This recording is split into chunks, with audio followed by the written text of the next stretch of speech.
Hello मेरे प्यारे बाबू लोग। तो मैं धीरेन्द्र सर फिर से एक नई वीडियो में आ चुके हैं। तो हम लोग फिर से अपने जो वीडियो है को चालू रखते हैं। और जो आज हम लोग पढ़ने वाले वो है भू आकृति विज्ञान, यानी कह सकते हैं भू आकृति विज्ञान, जो क्लास 11th का है। ठीक है, क्लास 11th का है। ठीक है, और आप लोग ये जो चैप्टर है इसको कभी भूलेंगे नहीं। ऐसे हम एक एक वर्ड को पढ़ाएंगे। ठीक है, एक एक वर्ड को मतलब एक चीज़ को पढ़ाएंगे। ठीक है, आप लोग पूरा का पूरा चैप्टर को कवर कीजिएगा और इस चैप्टर को लाइन बाय लाइन एक चीज़ पढ़ाएंगे हम लोग। ठीक है ना, देखते हैं आगे चलते हैं हम लोग। बिना टाइम गवाए हम लोग चैप्टर में पढ़ते हैं। तो सबसे पहले आ जाते हैं चैप्टर की तरफ। तो छोटा कर लेते हैं। हाँ, तो आ जाते हैं। तो दोस्तों देखिए, ये जो चैप्टर का नाम है, क्या नाम है चैप्टर का? जो चैप्टर का नाम है वो है हम लोग का वो है हम लोग का संरचना।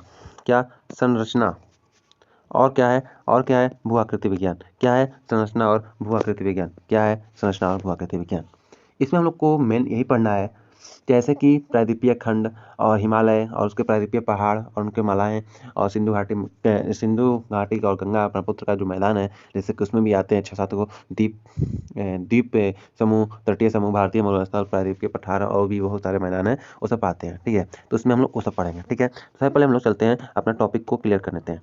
ये पार्ट चैप्टर क्लियर है, इसमें हम लोग क्या क्या पढ़ेंगे, तो ये चीज़ पढ़ेंगे। सबसे पहले आते हैं जो शुरू का है, एक QR है, इसको आप स्क्रीनशॉट अगर मार लें तो बहुत अच्छा है। देखो, ये बुक तो ऑनलाइन शायद PDF इसका है ही। हाँ, मिलता है ना इसका PDF। ये बड़ा छोटा हो रहा है नहीं।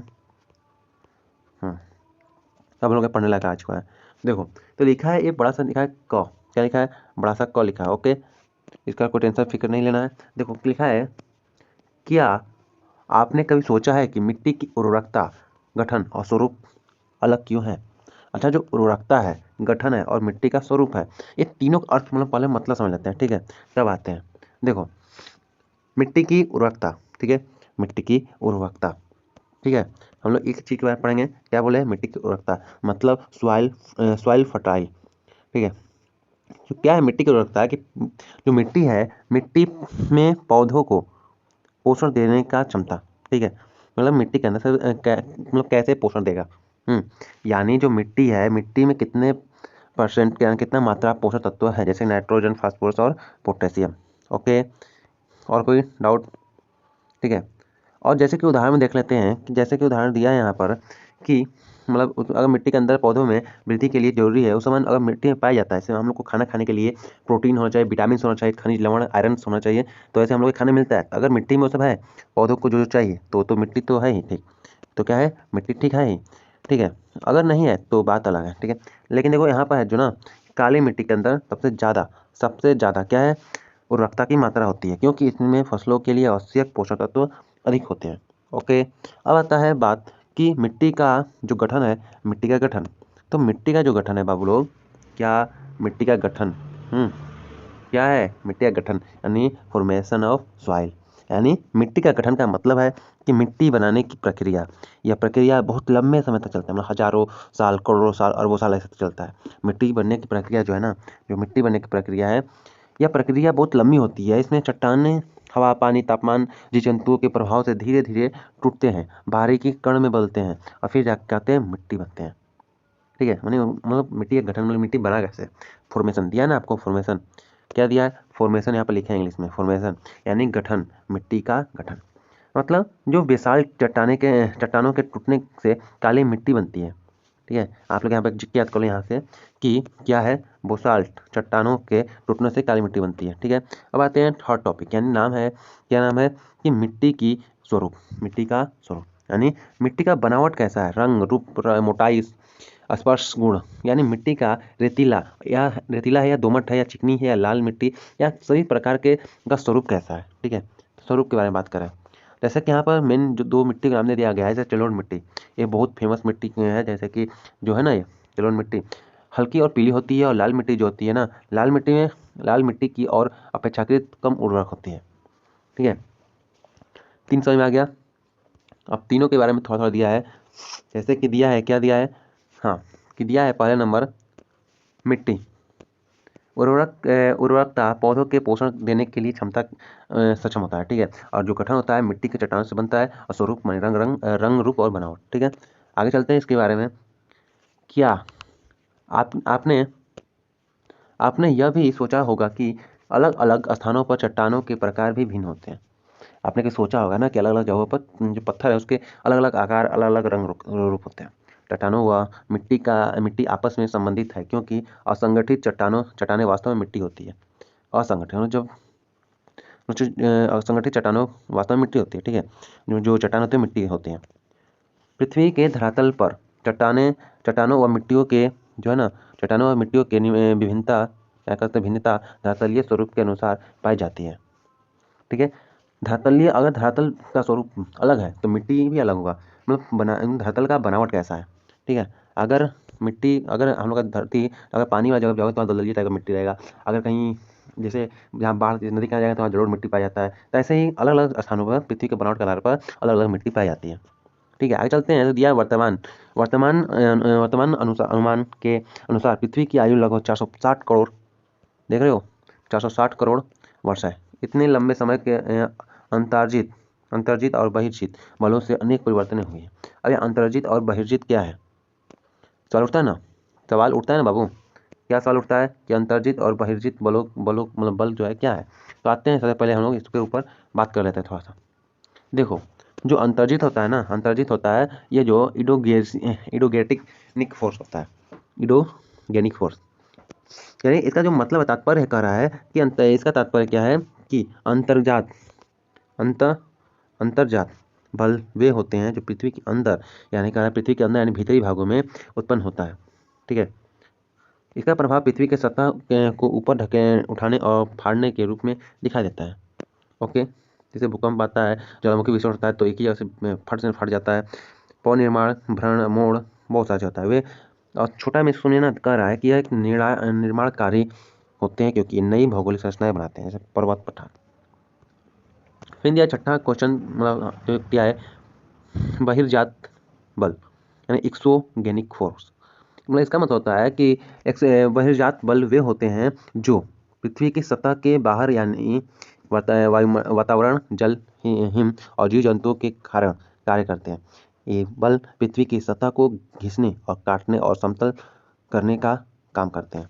जैसे कि देख सकते हैं हवा का क्षण, हवा बहता है तो एक जगह का मिट्टी कहीं और चला जाता है, एक जगह का धूल कहीं और चला जाता है। नदियों के द्वारा पड़ा यानी जब नदी में बाढ़ आता है या नदी जब बहती है तो एक जगह का मिट्टी कट के दूसरी जगह, मान लो यहाँ पर एक नदी बह रही है, जस्ट यहाँ पर नदी बह रही है, तो यहाँ पर जब नदी बहती है ना, चलो एक बार फिर बताते हैं। मान लो ऐसे नदी बह रही है, ठीक है। अब अगर हम लोग यहाँ पर पानी लेते हैं, अगर यहाँ पर पानी ले लिए तो क्या होगा ना कि यहाँ पर जो पानी बह रहा है ना, यहाँ पर आएगा तो यहाँ का मिट्टी जो है कट कर इधर आएगा, ठीक है। यहाँ का मिट्टी क्या होगा, कट के इधर आएगा। उसके बाद ऐसे जाएगा और फिर क्या होगा, सोच हो जाएगा। एक दिन क्या आएगा, एक दिन ऐसा आएगा कि यहाँ का मिट्टी कट के ऐसे हो जाएगा, और ये भी ऐसे हो जाएगा और ये मिट्टी कट जाएगा, ठीक है। तो ये होता है नदियों द्वारा अपरदन। वर्षा का प्रभाव, यानी कहीं किसी गाँव में बहुत भारी वर्षा हो जा रही है ना, उसका भी प्रभाव होता है, ठीक है।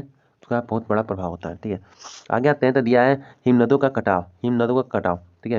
मतलब कहता है कि विनाशकारी चीज होता है, ठीक है। आगे चलते हैं हम लोग, तो आप लोग समझ में आ गया कि अंतर्जात बल का होता है पृथ्वी के ऊपरी भाग अंदर के जो बल उत्पन्न जो भूकंप आता है, और बहिर्जात मतलब ऊपर जो बाढ़ उड़ाता है वो सब।